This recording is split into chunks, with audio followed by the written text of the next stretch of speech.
시속 110km의 공이 스트라이크 존을 정확히 찔렀고 시즌 1에서 6할 타자로 불렸던 송가의 방망이는 허공을 갈랐습니다. 결과는 삼진이었습니다. 더 놀라운 장면은 바로 앞에서 나왔습니다. 박민서는 윤성민 코치의 공을 첫 스윙부터 정확히 받아쳤고 두 번째 공은 외야 깊숙한 곳으로 날아가는 홈런성 타구로 연결했습니다. 투수로는 110km, 타자로는 홈런급 장타 수비에서는 내야와 외야를 가리지 않는 강한 송구까지 보여주었습니다. 단 몇 분의 테스트만으로 추신수 감독과 이대형 코치, 윤성민 코치가 더 볼 것도 없다고 판단한 이유였습니다. 2026년 7월 9일 방송된 채널 A 야구여왕. 이 첫 회에서 가장 강렬한 이름은 박민서였습니다. 블랙퀸즈 시즌 2 트라이아웃에는 모두 47개 종목에서 308명이 지원했습니다. 제작진의 사전평가를 통과해 현장 테스트에 오른 사람은 18명뿐이었습니다.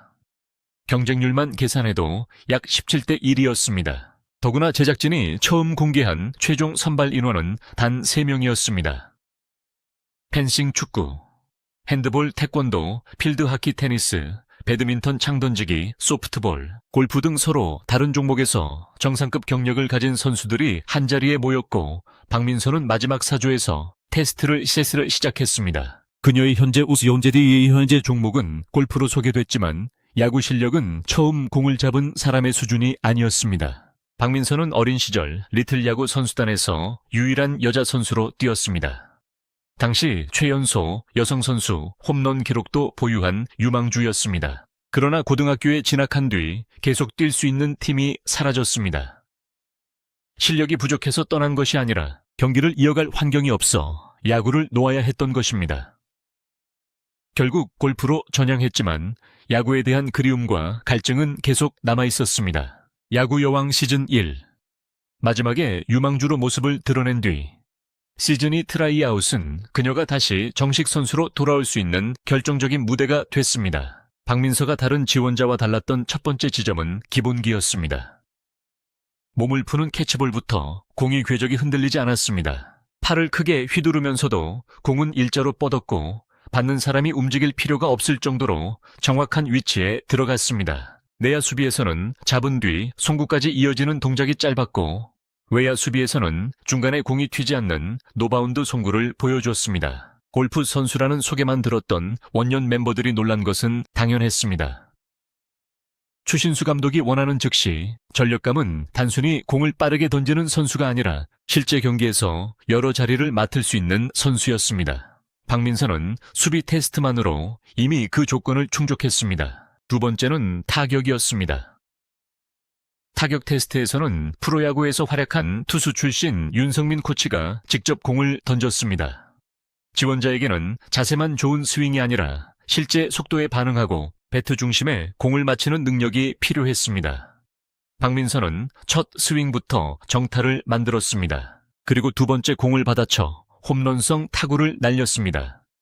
우연히 한 번 맞힌 타구로 보기 어려웠습니다. 공이 들어오는 지점을 빠르게 읽고 하체 회전과 배트 속도를 연결하는 동작이 자연스러웠기 때문입니다. 어린 시절 홈런 기록을 세웠던 타격 감각이 오랜 공백 뒤에도 사라지지 않았다는 장면이었습니다. 세 번째는 가장 큰 충격을 만든 투구였습니다.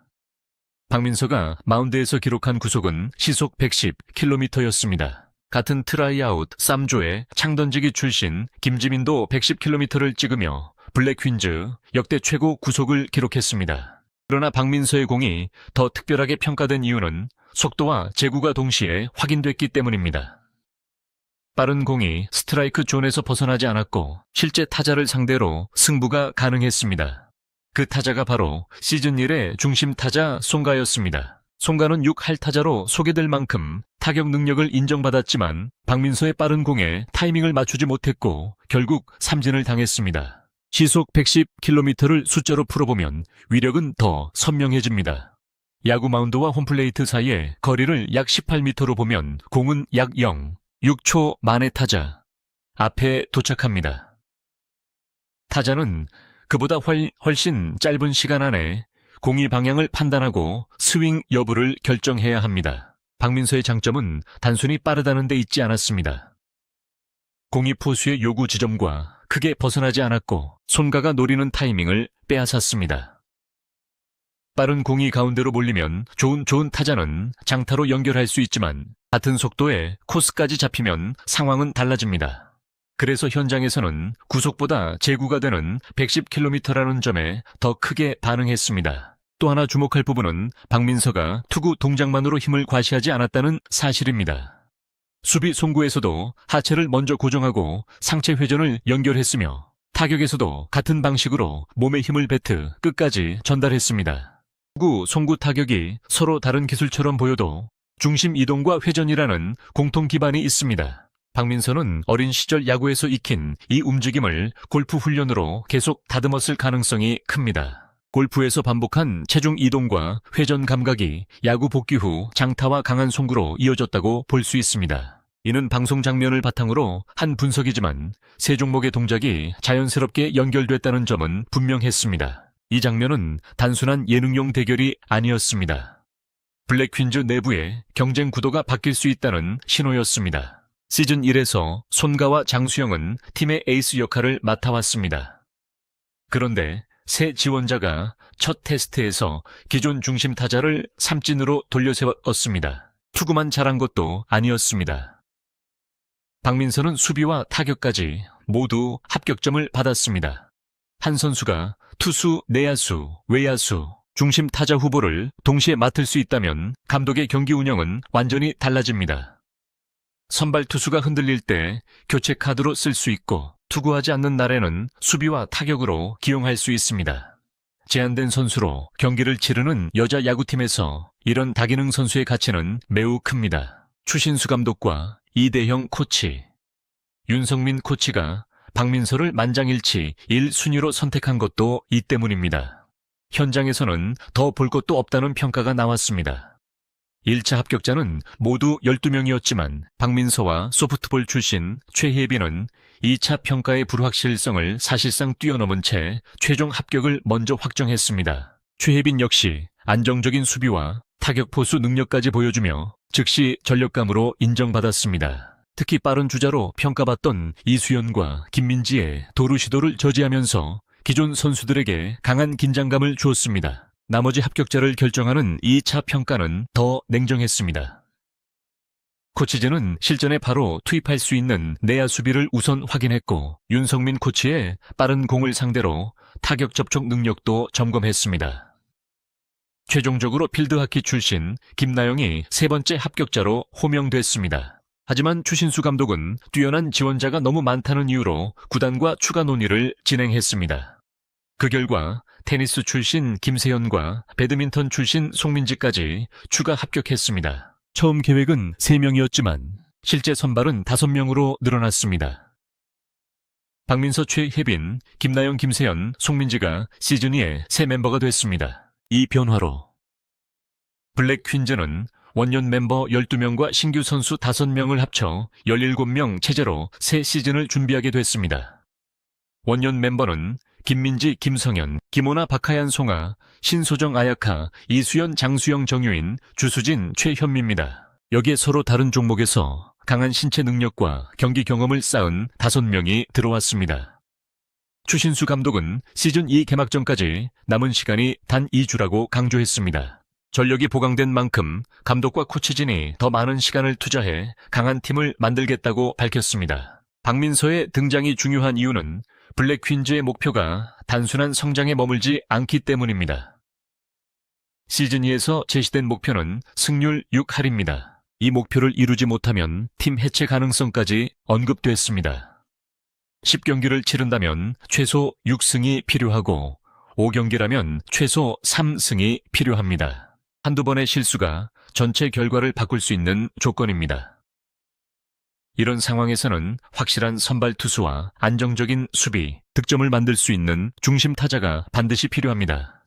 박민서는 트라이아웃 한 번에서 그 3가지 가능성을 모두 보여주었습니다. 그렇다고 박민서를 벌써 완성된 에이스라고 단정할 수는 없습니다. 테스트에서 110km를 한 번 기록하는 것과 실제 경기에서 여러 이닝 동안 구속과 제구를 유지하는 것은 전혀 다른 문제입니다. 주자가 나간 상황에서 흔들리지 않는지, 볼넷을 줄이면서 타자를 상대할 수 있는지, 연속 경기에서도 어깨 상태를 유지할 수 있는지는 아직 확인되지 않았습니다. 타격 역시 홈런성 타구 한 번보다 실제 경기에서 변화구와 몸쪽 공에 어떻게 대응하는지가 중요합니다. 수비에서도 빠른 타구 판단과 주자 상황에 따른 송구 선택을 증명해야 합니다. 하지만 박민서가 시즌 2의 판도를 바꿀 가장 강력한 후보라는 사실은 부정하기 어렵습니다.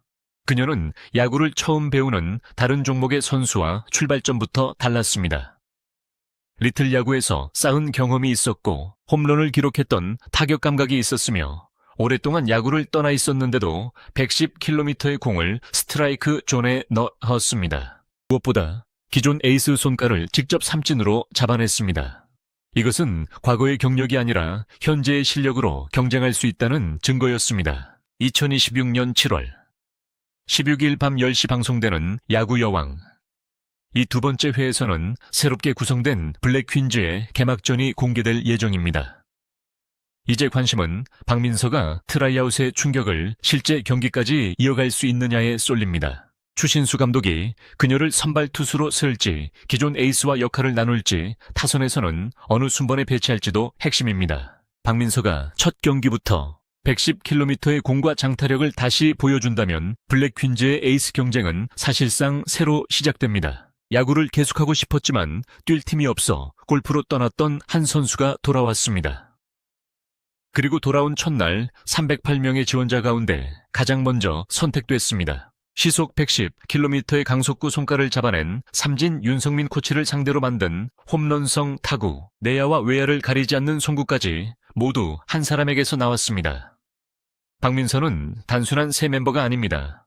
시즌 1의 기준을 한 번에 끌어올린 경쟁자이며 승률 6할과 팀의 생존을 좌우할 수 있는 새로운 카드입니다.